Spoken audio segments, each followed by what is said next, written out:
This UCSD TV program is presented by University of California Television. Like what you learn? Visit our website or follow us on Facebook and Twitter to keep up with the latest programs.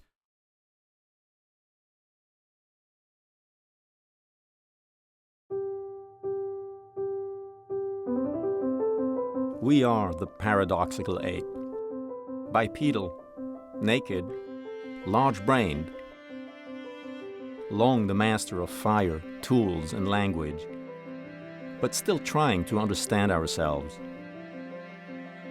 aware that death is inevitable, yet filled with optimism. We grow up slowly. We hand down knowledge. We empathize and deceive. We shape the future from our shared understanding of the past. CARTA brings together experts from diverse disciplines to exchange insights on who we are and how we got here. An exploration made possible by the generosity of humans like you.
I just have some brief concluding wrap-up comments that I'd like to make, making some observations. We've come a long way in this symposium across an extraordinary range of time scales, probably a greater range of time than has been attempted by any CARTA symposium, I would suspect.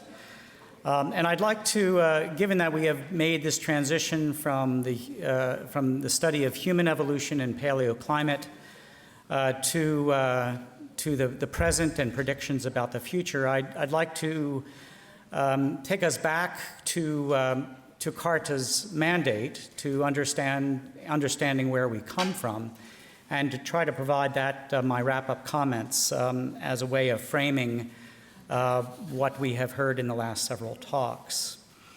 I would have, I think, 5 observations that arise from the study of human origins that are worthy to consider in the context of the human present and future. I mean, there are many, many more observations that could be made, but these focusing on the specific topic of this symposium.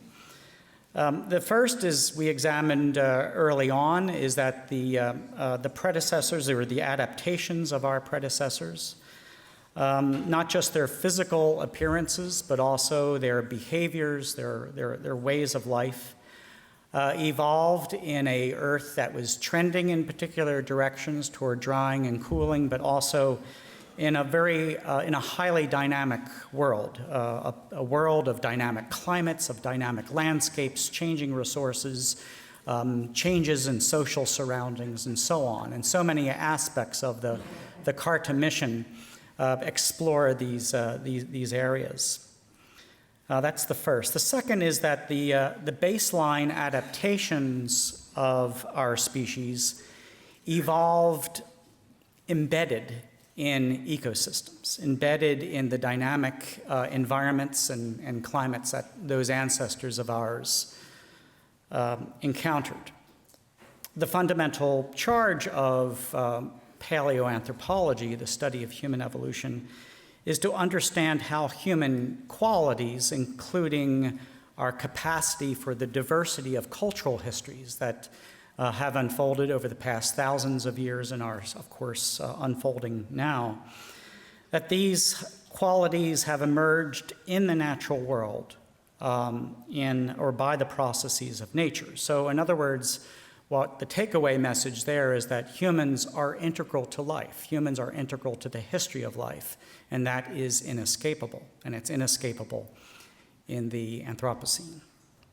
Third, the overarching narrative of human evolution has significantly changed. It is changed from a worldview and a story of how the human lineage came to supposedly have control and dominion over some primordial ancestral environment, mastery of that environment. And it has come about through scientific studies, particularly looking at human origins in its environmental context, to a story of evolving resilience, adaptability, and persistent change and the challenges of survival.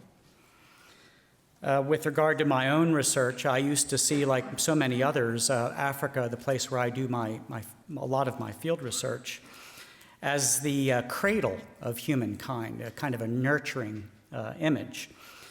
The cauldron of human evolution is the term I now prefer, reflecting the churning process that defined the line between survival and extinction in the era of human origins. The fourth point follows from that third one, and that is that the ways of life of our evolutionary ancestors and cousins have come and gone. Extinction has involved not only the end of gene pools and lineages, it has also entailed the demise of ways of life. So, for example, while Homo erectus was almost certainly an ancestor of Homo sapiens, the way or ways of life of erectus are no longer around. And out of a minimum of, depending upon whether, again, this term lumper or splitter, but how you divide up the fossil record, but out of a minimum that most paleoanthropologists recognize of 18 different hominin lineages that have significant time depth to them, only one lineage, of course, our species, survives. All the other ways of life of earlier hominins have gone extinct, even though each species possessed at least some of the unique distinguishing qualities of our species. Now, I have come across people who have said, yeah, but we're around, and that's cool. Well, if anyone sees that as good, it must involve a very jaded view of biodiversity, including biodiversity in our own evolutionary tree. The ways of life of our ancestors and evolutionary cousins were sustainable, but only for a time, and they ultimately came to an end. And fifth and finally, Homo sapiens lives in the world by altering it. It is our survival mechanism. Even simple interactions with the environment as we look back through prehistoric time and making of a stone tool, moving resources around the environment, managing fire, building shelters, planting a seed to try to secure food. All of these basic activities change the immediate surroundings. And this way of life, essential to all human beings today, no matter where they live on Earth, was so successful that it spread worldwide. And so now we find ourselves where the planetary scale of human influence is unquestionable. We have the rapidity of change in landscape that may be quite different from anything that has ever been experienced before in evolutionary history. The planet is packed with people and our ways of changing our immediate surroundings and also surroundings that affect people in terms of the atmosphere and the ocean in places affect people that we have never met and will never meet. And so this afternoon we have heard evidence and arguments that are grounds for pessimism and optimism about the future. And whether the glass is half full or half empty, I think that we have before us a grand societal project, and that grand societal project is to be carried out by the first species that has awareness of extinction. including its own extinction, but also the extinction of other forms of life on Earth.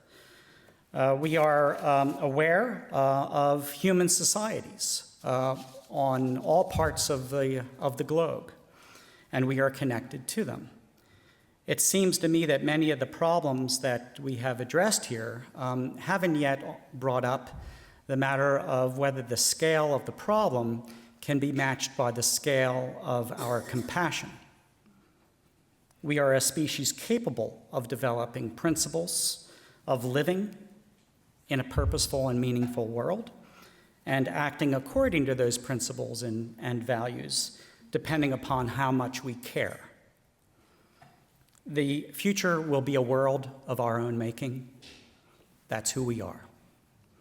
I'd like to thank my wonderful colleagues who have made presentations today, and we're very eager to open up the conversation with you all. Thank you for being a terrific audience.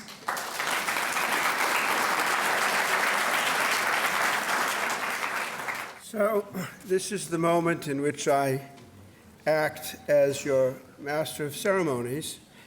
And we have had a tremendous number of responses to the questions.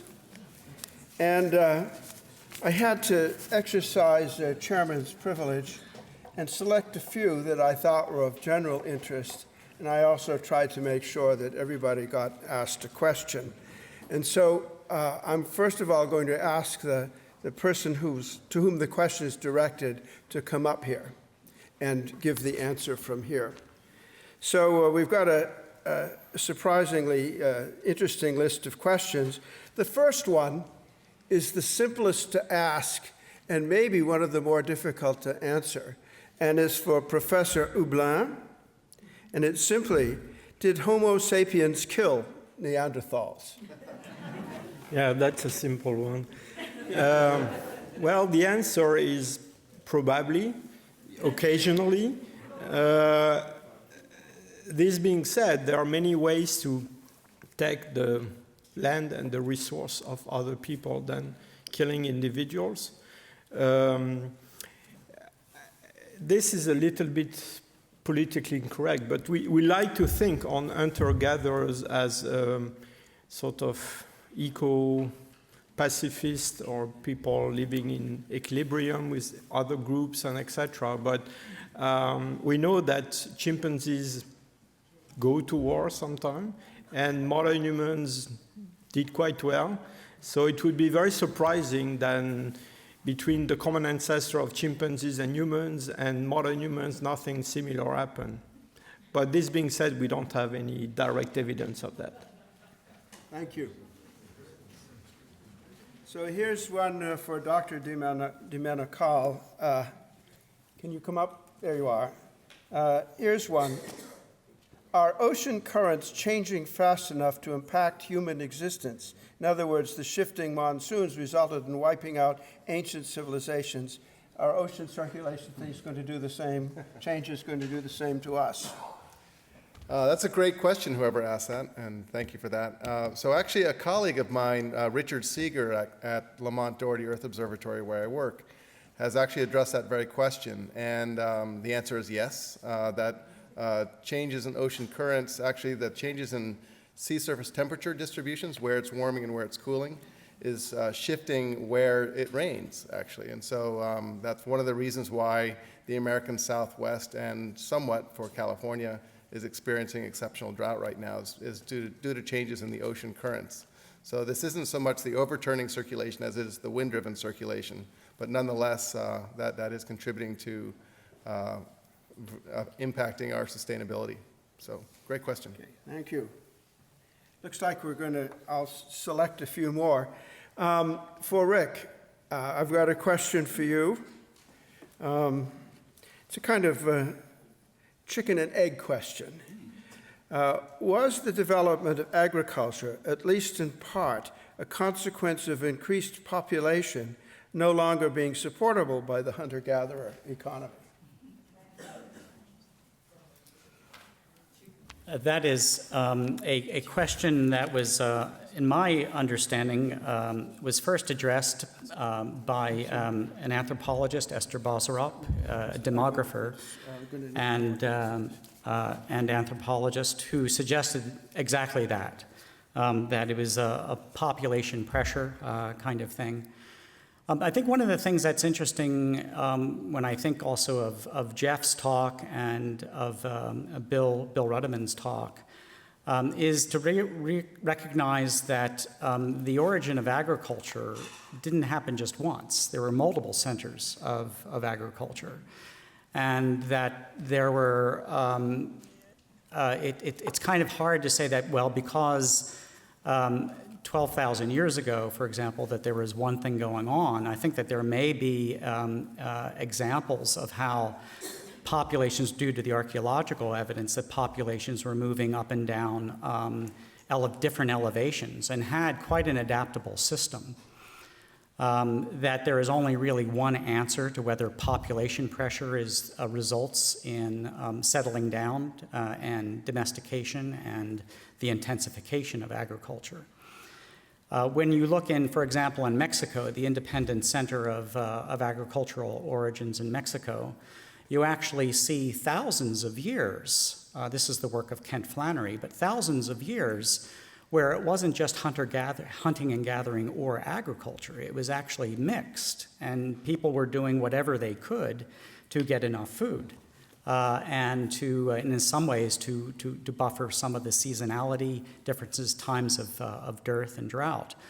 And so I think that we have to come up with a more meaningful and in fact, more complicated scenario, that it's just population pressure that pushes agriculture, and that it's a simple and easy transition. I'm going to take one. I don't know to whom it is addressed, but the question is, do any of the changes in climate correlate with the geomagnetic polar shift? And what I do know from my earlier work in geomagnetism is the idea that there are occasions in the evolution, by the way, the geomagnetic pole moves around with about a 20,000-year cycle, and it reverses direction. And during the period of time when it's reversing direction, the magnetic field of the Earth is very small relative to other times, and that lets more cosmic rays into the lower atmosphere, and there is a thought that that can affect populations of animals through irradiation of their genetic material. So with that, I'm going to finish that one. Here's one for Bill Rudiman. This one's kind of going to provoke a little bit of discussion here. The dating of the inception of the Anthropocene has political implications, which I'm sure you've struggled with. Does moving the date back to the rise of agriculture 10,000 years ago dilute the recognition of the effects of rapid carbon dioxide increase today? I don't think it changes the mainstream view of what's been happening for the last 150 years. The way I look at it, I'm a mainstream climate scientist. I look at the rise of carbon dioxide, methane, and temperature in the last 150 to 200 years as a sharp acceleration, the same as every other mainstream scientist. What I would add to it is there's this long prior slow period where we're adding methane and carbon dioxide, and we're not so much warming the Earth as we're canceling a cooling, part of a cooling. So this is still the same way as it was before. We're just adding an earlier story. So here's one for Jeff Severinghouse.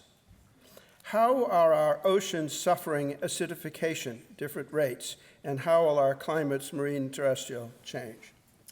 Yeah, thanks for asking that excellent question. Of course, you know, this, as Naomi said, this is the other problem besides the other CO2 problem. CO2 is causing ocean acidification and quite separate from its climate impacts, of course.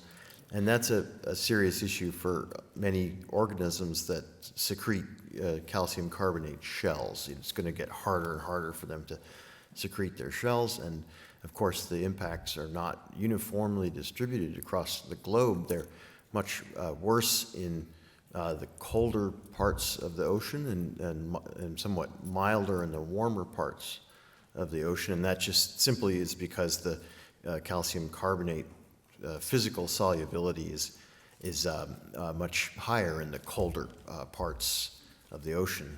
So yes, it certainly is uneven. It's in fact going to wipe out the deep-dwelling corals probably before it wipes out anything else. So yeah, it's certainly part of the ongoing extinction story. Does that answer? Yeah, and I have another, don't go away. As it turns out, I found another one for you.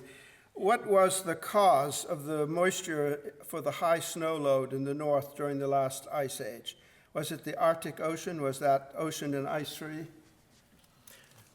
Probably not. The Arctic Ocean probably was covered by what we call an ice shelf, floating glacial ice during the last ice age, and so it wasn't a source of moisture. But it's not so much that there was a lot of extra snowfall in the north so much as it was a lot colder, and so the snow didn't melt, and so it stuck around. That's in fact, the accumulation rates that we see in the Greenland ice cores are about half during the glacial of what they are today. So colder equals drier is a good rule of thumb.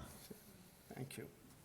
So I have a question that I think, if I'm right, I can divide between two speakers. The first part of the question is, how accurate are the temperature rise predictions for 2050? And I think that's one for Ram. But then what will the effects be on vegetation and agriculture? That could be Dr. Hadley. So if you both would come up. Yeah, remember what Charlie said, predictions are difficult, particularly of the future. So in general, our climate model uncertainty is about the 90% confidence interval is plus or minus 50%. Remember, of the 2 degrees, the planet has already warmed by 0.85. So you apply the uncertainty of plus or minus 50 to the projection. So when I say 2, it could be 1.5 or it could be 2.5. I won't be alive if it's disproved, but that's... So, oh, sorry. It's okay. So the question was, I believe, about forests or vegetation and agriculture. And I'll answer the agriculture question first and say that, the green revolution did a lot to feed all these people that we have on the planet. And really the only place that hasn't truly been transformed by the green revolution is Africa. And the reason it hasn't is because Africa is not one country, it's many countries. And we tend to think about Africa as a country, but those boundaries play a big role in how resources, particularly water and infrastructure, move between those boundaries. And so in some places, there's been too much water for agriculture the green revolution to take hold. And in other parts of Africa, there's not been enough. So I'll say that increasing temperature is only likely to exacerbate that. And from what I know about our stocks of seeds and the wild relatives of our cultivars, we don't have, right? We have eliminated so many of the wild cultivars and the wild relatives of our crops that we don't have the genomic repertoire of the plants that we subsist on to really handle 2 to 4 degrees increase in temperature. And then in terms of vegetation around the world, I'll answer it in terms of not so much climate change, but deforestation. It's an enormous problem. And I have this extraordinary picture of the Amazon that shows, it's from a satellite photo, and it shows that you can define the boundary of South America, the Amazon, the boundary between the land and the sea, based purely on individual clouds. And it expresses that every day trees are respiring and releasing oxygen into the atmosphere, and including they're releasing water vapor. Every day, trade winds come and they push those clouds up toward the front of the Andes, where they then rise and come back over the Amazon as rain. In the absence of trees, the tropical forest there's poor soil, and it's really difficult to get tropical forests to grow again. So our deforestation is actually feeding back. It's causing a state shift in climate, both locally and globally. Now I'm going to take a question for myself. And the reason is the question was so good because it pointed out the things that I should have said and didn't say. and so I feel obligated to correct the record. And there are two of them here. The first one is what you're calling a hiatus is actually a decrease in the rate of warming. That's absolutely true. The public calls it a hiatus. The climate science community has adopted the name to describe that period. But in fact, the rate of increase over the last 17 years is probably about a third what it had been in the last in the previous 25 years or so. So that's correct. Then the second part was, in the past, there have been changes when the rate of warming increased. We just came out of one. It was surface temperature warming, and from 75 to 98, the temperature increased by about 0.5 degree centigrade. And then it increased by much less in the last 17 years, even though we were putting more energy from the greenhouse effect into the system. That energy was going deep into the oceans. So in the past, have there been changes where the rate of warming increased? Yes.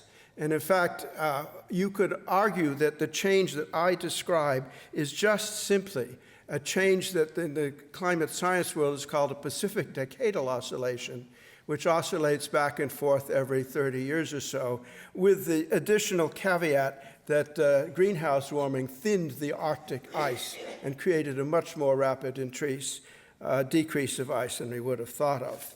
The other question is, we are aware of the effect of the Gulf Stream on Europe. Is there a similar ocean effect in the Pacific? And how does it affect climate and weather in North America? And actually, I showed both of them. The Pacific one is the El Nino La Nina cycle. There are studies of tree rings that go back about 1,000 years, and studies of lake sediments in Ecuador that show during El Nino periods a great deposition of mud at the bottom of the lake. The El Nino cycle has been with us for at least 5,000 years. And it leads to dramatic changes in the climate in Western North America, as I indicate. So the El Nino is to Western North America as the Atlantic Oscillation is to Europe and Eastern North America. And we have and then if you're interested for the rest of the world, we have the East Asia and Indian monsoons are large climate cycles that have big impact. So, thank you for your indulgence. Rick Potts, here's one for you. Could we frame the legend of the Great Flood as a period of climate change leading to a large loss of population and a bottleneck leading to cultural evolution? That's an easy one, I think. In March, I spoke at a conference convened by the AAAS, the American Association for the Advancement of Science. It was a conference attended by 100 scientists and 100 Christian evangelicals. And I thought we made progress in conversation and discussion. I'm not quite sure I can make progress in answering this question. But I think that like all narratives of origin that emerge out of traditional society and traditional texts, that they often take something that is unique to a particular region and maybe see that region, because that's all they know, as something that is worldwide. It's their cosmos. That's and the essence of how we develop the powerful stories we do about how we relate to the world. Now we have, as part of our cross-cultural endeavor to understand one another, something that crosses philosophies, cultures, languages, religions, and so on, we have at least one other avenue with regard to understanding this, the story of how humans in a broader sense came into being. And when we put that into a climate perspective, yes, we see that, that there were times that were far wetter than others. The question, the part of the question that deals with the matter of bottleneck, that may be referring to the idea that geneticists have come up with, some geneticists, that there is either a very long period of time of very low effective population size, that is breeding population size. The group that comes out of Utah would say perhaps 10,000 N breeding population size, about 10,000 individuals. There have been then studies, one published in PNAS, Proceedings of the National Academy of Sciences, in the late 2000s, 2008, I believe, that looked at a whole variety of genetic biomarkers and suggested that the effective breeding population size of our species, from which all modern human genetic diversity, nuclear genomic diversity arose, was from a breeding population size of perhaps 600. Yeah, we were perhaps once an endangered species ourselves. That should give us pause. And so the one thing that seems to be, by many people who work in Africa, they do not see the explosion of Mount Toba in Indonesia as being the driver of that, but rather that was a time of very strong oscillation between wet and dry cycles. And a number of us who have gotten drill cores out of the ground to look at long climate sequences over the last 500,000 years are going to take a very close look at that. But that's as much of an answer as I have right at the moment. I'll try to come back in a couple of years and tell you the answer. Thank you. Now, I'm going to close. We have several more questions, but I'm going to warn all the speakers at the end that I'm going to ask them to come here and give a brief answer to the last question.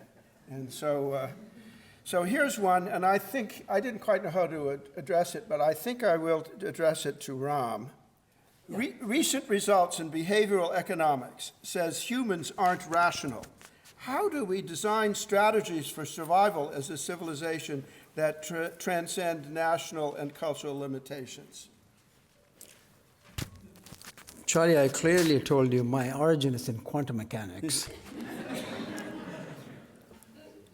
I don't know if I'm really qualified to answer this.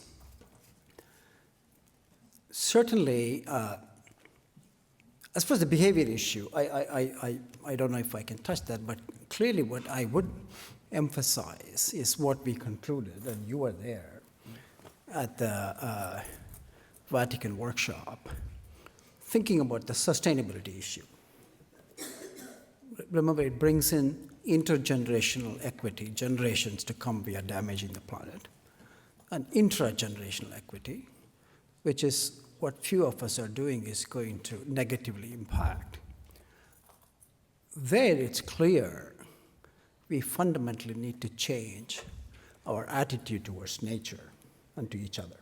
Mm-hmm. And how do you make that happen? Maybe a social scientist could tap into the rational part of our brain. But I certainly think this is really the domain of the religions. They talk about morality, and this is a moral issue. We all have to change our behavior. So I would more appeal to the religious leaders to help us out than appeal to the rational part of our brain. And I would just add that one theme that lodged in my mind from that great conference goes something like this. The society that cares for all its members will also care for all the environment. And if we don't do that, they both will go down together. So I now have two questions for Naomi.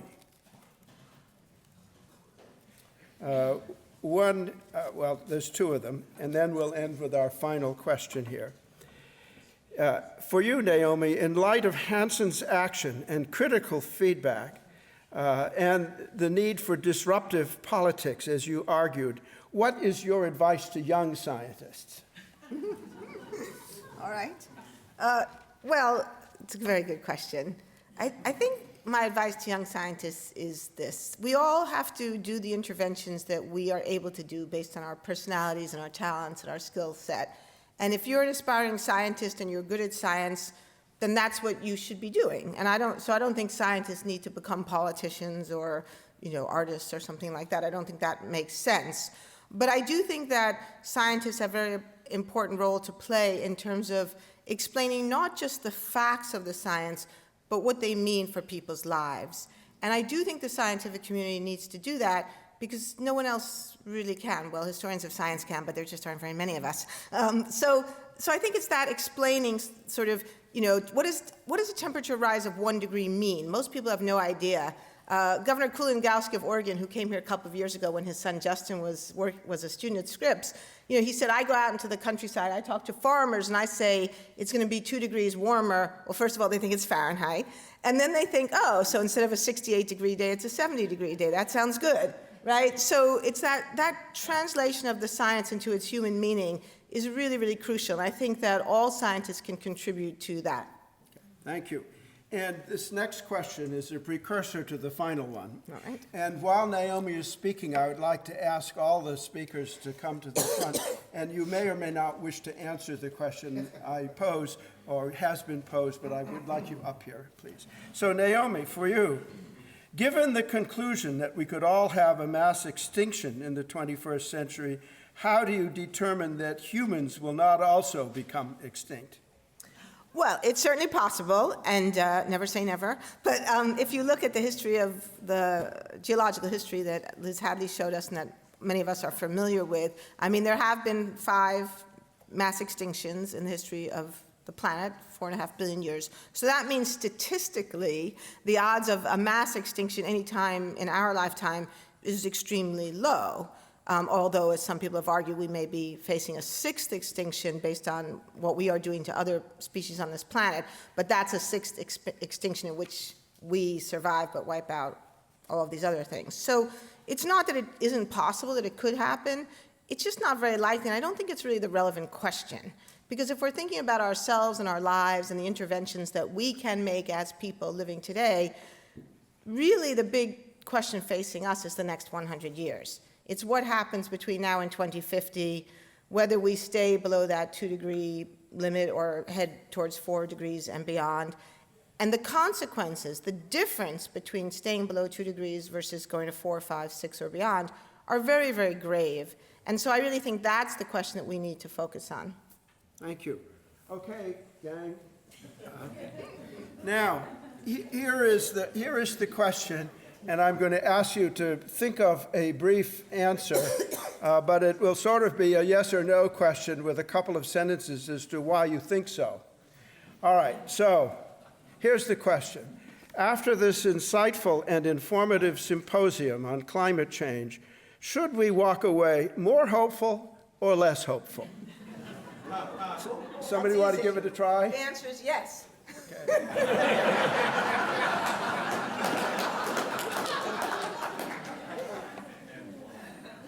I'd like everyone to give it a try. I think we should go more optimistic. Let's use the microphone, yeah. I think we should go more optimistic because there is a global awareness of the problem, of course. I think that because you're here, that's hopeful for me. Generally, I'm pretty depressed about the state of the world. But I would say, I'll say that one thing I didn't tell you about, although Ron really gave a nice example of, is that I think that we need to look for our inspiration to the 3 billion people that are living below poverty. And it's not so much that they should look to us, but we should look to them, because they're leapfrogging technology and they're showing us how well we can do with little. that's what gives me optimism in the world. I strongly endorse what Dr. Hadley said, absolutely. I'm certainly very hopeful. Remember, don't forget, it's a $450 problem. It's just climate change.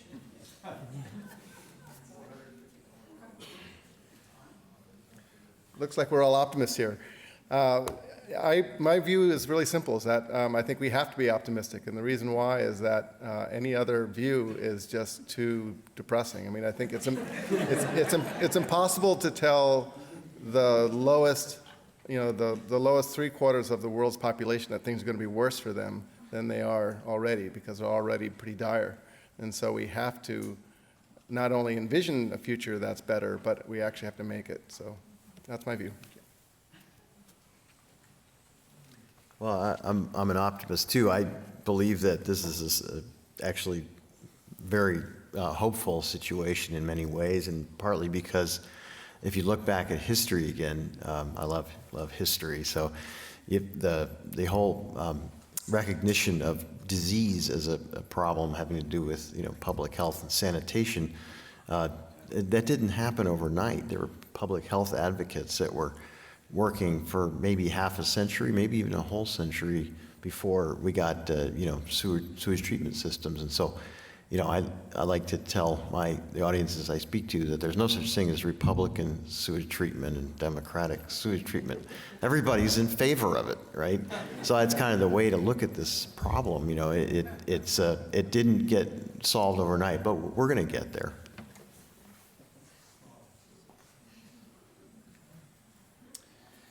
I've gotten this question a lot over the last 10 or 12 years, and I have an answer that's well rehearsed, but it's changed a little bit. I usually start off by saying I was born a naive idealist, and I aged into a gentle cynic. My assessment of the level of human selfishness, there are plenty of wonderful people in the universe. There are a lot of very selfish people, too. And so I think left to their own devices, people at large would not sacrifice to a solution, even though many of you may. I usually then say I don't get asked to give inspirational speeches. However, the last couple of years, I've started to shift that opinion, and that is there are things happening technologically with solar arrays and battery storage and a number of other areas that so far they're incremental, but they're accelerating. And I see the possibility of something that's just absolutely transformative even in the next 5 years, much less the next 10 or 20. So I'm not quite the cynic that I was 5 years ago.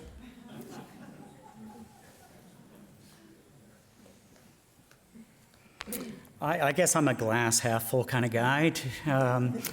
In 2005, there was, of course, on Christmas Day, there was the terrific loss of life. 270-some thousand people, was it? I can't remember the exact number, but due to the tsunami hitting Indonesia. And there was a science reporter for the Washington Post who wrote an article a couple of weeks later saying that he had been at the December meeting of the American Geophysical Union. And he heard a talk which had a title that went on forever, which had words like subduction zones and things like this. And it described exactly what happened on that Christmas day, exactly. And the Washington Post science writer said, the only thing the scientists couldn't say is, run for your lives.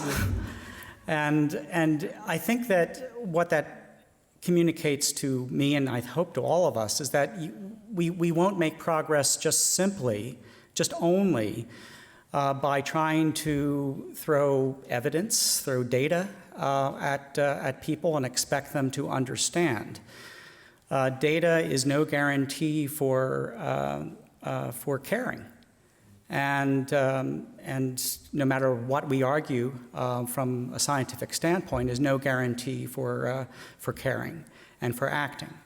And so I am optimistic, partly because we have the capacity, not only as scientists, but people involved in society and working with young people and people from all walks of society to activate a moral conscience and a societal conscience that makes use of the fact that we are a culturally contingent species. And that means that we have the ability to make choices and that we have the ability to act in ways that change life and lives and our understanding of our relationship to the planet.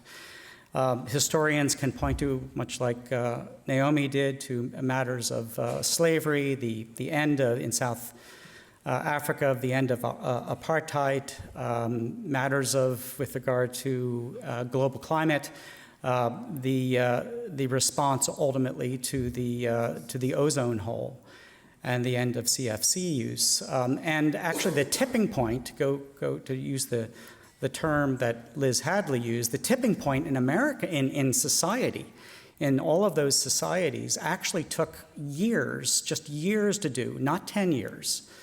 Of course, there was a big buildup, but it took years to do. And I think that we have the possibility of doing that and developing ethics, morality, compassion that is joined at the hip with the science that we've presented today. And as co-chair, I can only point out that Charlie was also a member of our panel today, and so he needs to answer. So I think that when you look at well, first of all, let's just realize that what you heard was scientists speaking today.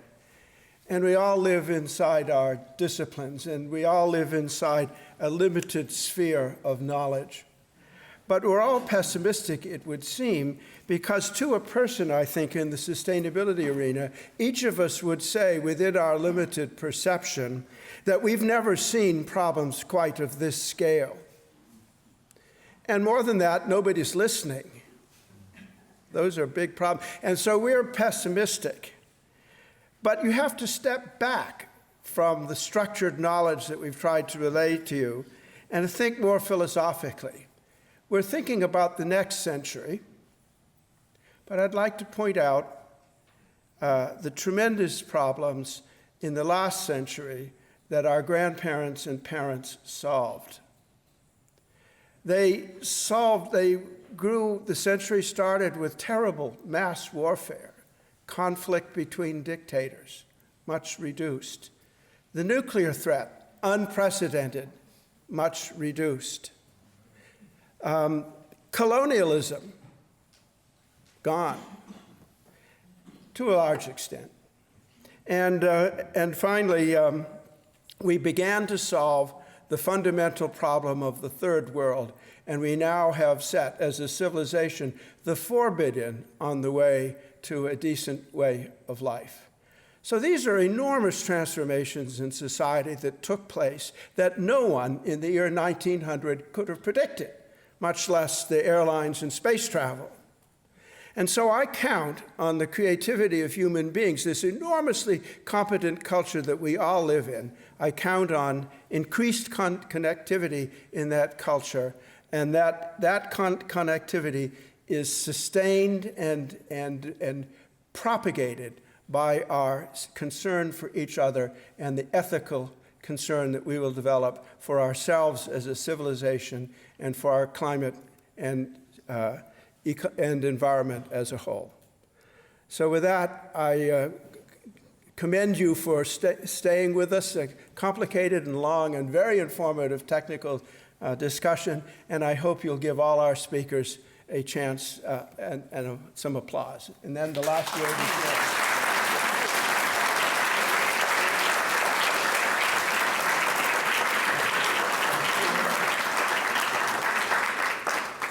I'm Margaret Schoninger. I'm one of the co-directors of CARTA, and I want to just thank everyone. I would like to start really with our co-chairs.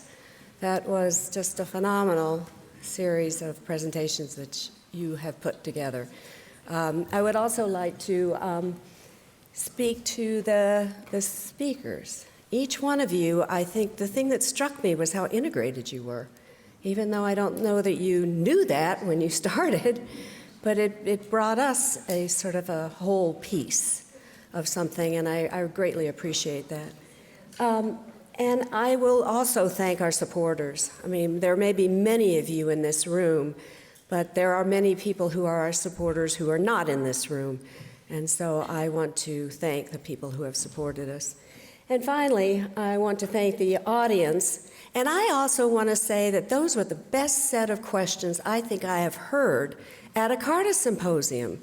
So I want to thank all of you for thinking at this through and asking some very stimulating questions.